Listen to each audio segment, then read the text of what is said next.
there are extra levy fees just for foreign buyers. So a cost that catches people off guard if they don't plan for it upfront. You should expect the whole process to take an extra 2 to 3 months just for the consent procedure. But remember, they are recurring, so don't forget to pay them because you might face penalty and the bank won't release your loan without it. There's been some scams where buyers transferred money to so-called agents who then disappeared. Hi everyone, this is Ray. Welcome back to another episode of the Malaysia Property Market Review series.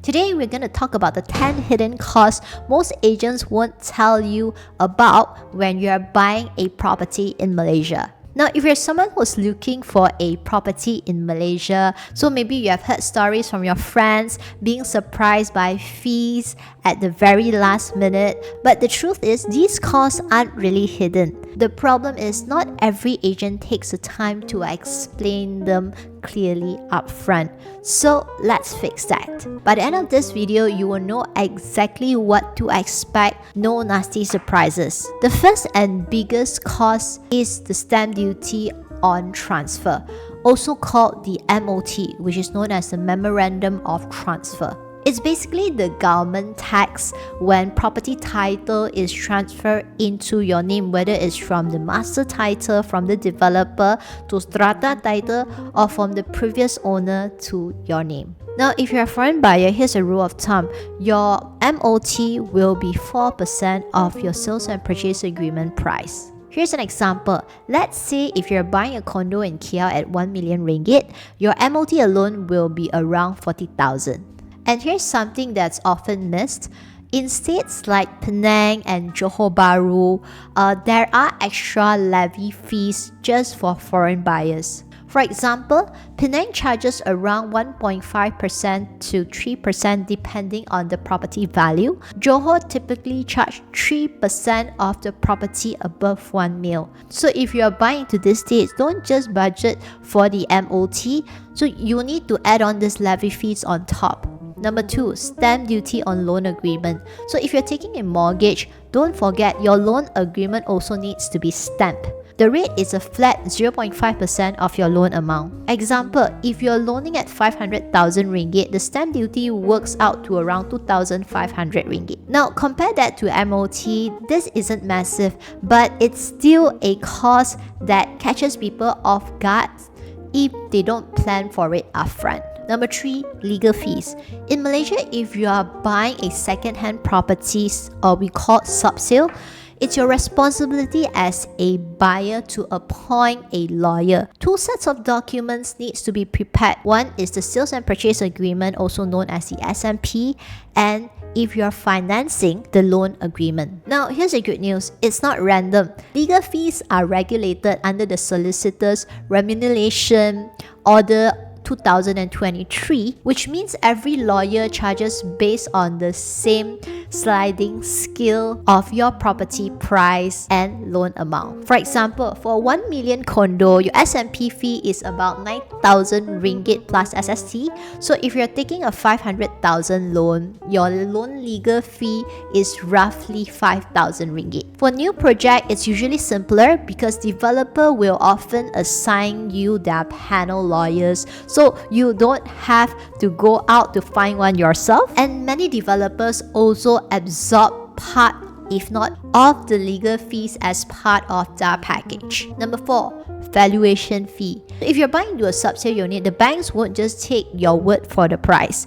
You'll need a professional valuation report. So this is done by licensed valuer to confirm the property is really worth what you're paying and the bank won't release your loan without it. So a rule of thumb, valuation fees are about 0.25 to 0.5% of the property value. So if you're buying into a 1 million ringgit unit, so set aside roughly 2,500 to 5,000 ringgit just for valuation. So this is one of those behind the scene costs most buyers forget to budget, but without it, your loan can't move forward. By the way, if you're unsure about all these costs and want to check for yourself, there's actually a handy tool I use. It's called the Property X Malaysia app. So you just need to key in the property prices and it will show you the estimates of your mortgage, legal fee, MOT and more. So if you're a foreigner, do take note because your MOT will be at a flat rate of 4%. So don't be shocked if the number is higher than what appears in the app. And something I really like about this app is that it even shows you how much interest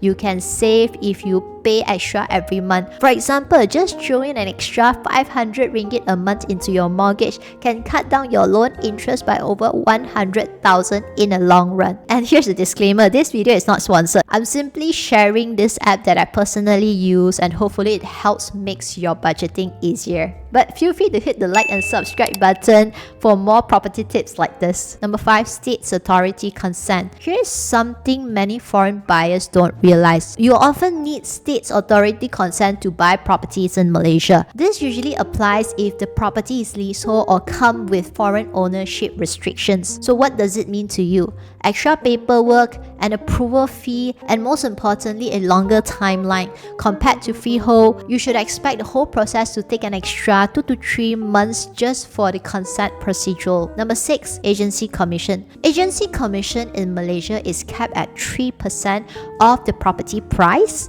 In most cases, the seller pays. But here's the catch. In states like Johor and Penang, buyers sometimes have to share the fees. So if you're a foreign buyer, always clarify who's paying the commission before you even step in for viewing. And this is important. Never transfer commission money into any agent's personal account. It must always go through the agency's official client trust account. In fact, over the past few months, there's been some scams where buyers transferred money to so-called agents who then disappeared. So the money got burned. This is not a small amount. Generally, booking fee is around 2 to 3% of your sales and purchase agreement price, which easily goes up to 20 to 30,000 for a 1 million ringgit property. So please double check the payee's name before sending the fund. Number 7, annual tax. So here are 2 yearly costs that many foreign buyers completely overlook. Firstly, the assessment tax, we call it Cukai Pintu. This is paid to the local council like DBKL in Kuala Lumpur. It's calculated based on your property's annual rental value multiplied by the council's rate, usually at around 4%. So here's an example. If DBKL's value your unit at 5,000 per month, your assessment tax will be around 2,400 ringgit annually. So as for quick rent, this is a small state land tax for condos. For condos, it's calculated per square feet. We are talking tens of ringgit a year, not thousands. So while these aren't huge number, but remember they are recurring. So don't forget to pay them because you might pay penalty later on. Number 8, management, onboarding, and monthly fee. So when you collect your keys, don't be surprised if the management office hands you a bill. Here's what usually shows up. First of all, your renovation deposit, which is refundable if there aren't any damage during the process. Fees for access card, car park tag, mailbox keys. Maintenance fee and sinking fund is a monthly commitment and it really depends on the building. For example, in Mont Kiara, the average is around 30 cents to 50 cents per square feet. So for a 1,000 square feet unit, you're looking at 300 to 500 ringgit every month. Not massive if you compare to your mortgage, but it's recurring. Number 9, insurance. When you take loan in Malaysia, banks will usually require you to sign up for MRTA or MLTA. That's loan protection insurance. So here's a quick note on the difference between MRTA and MLTA because a lot of buyers get confused here. MRTA is called the Mortgage Reducing Term Assurance. This is the minimum coverage most banks require. The protection amount reduces over time as your loan balance goes down. It only protects one property, and once the loan ends, the policy ends. Banks sometimes makes MRTA compulsory if you want a better interest rate. So next, let's look at the MLTA. It's called the Mortgage Level Term Assurance. Think think of it like a life insurance policy tied to your loan. The coverage amount stays the same throughout the term, and it's transferable to another property if you finance or sell your current one. And it's more flexible but usually costs more. MLTA is more of a long-term planning tool if you want extra protections